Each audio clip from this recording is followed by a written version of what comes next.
In the second example we did today, again, we want to write it in standard form, so ax plus by equals c, and they give me a point xy and a slope m. So this is what's going on in your brain. So this is your thinking process. Okay? So I want it in standard form, but they've given me a point and a slope. So I do not have 2 points, no. But I have a point and a slope. So that means that I have to start by using my point slope formula. Then from there, I can make it be standard form.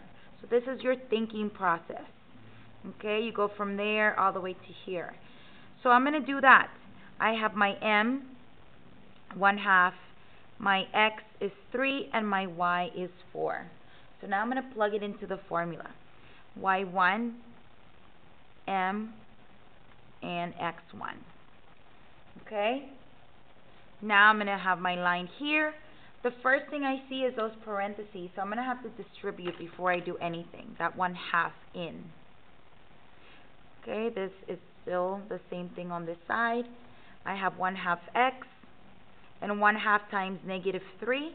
If you don't know how to do that by yourself, you can use a calculator, plug in 1/2 times -3, and it should give you -1.5. Or if you do it in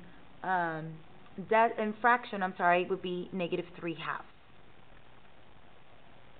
Okay? After that, remember, you're going to do it in standard form. So that means that on the left-hand side, you're going to have all the variables, and on the right, all the constants. I see my variables here. The y is already on the left, but the x isn't. So I'm going to start by that. I'm going to move this one over by doing the inverse.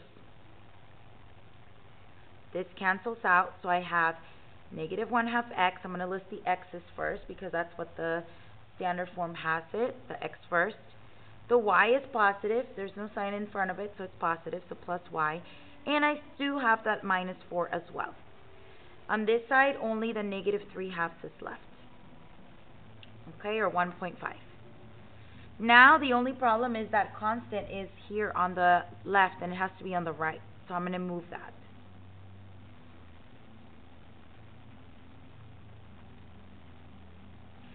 And -3/2 or -1.5 plus 4 would give me 2.5.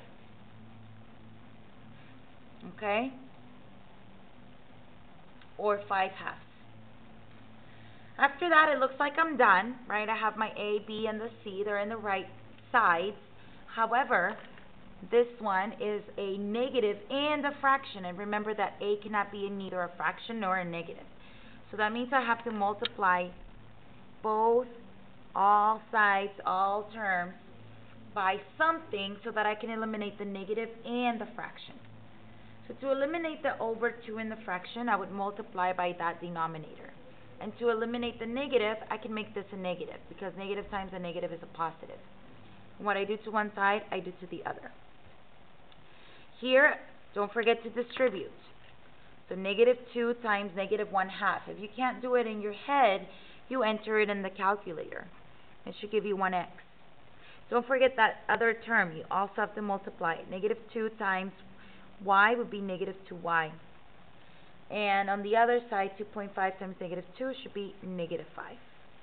And then you are done.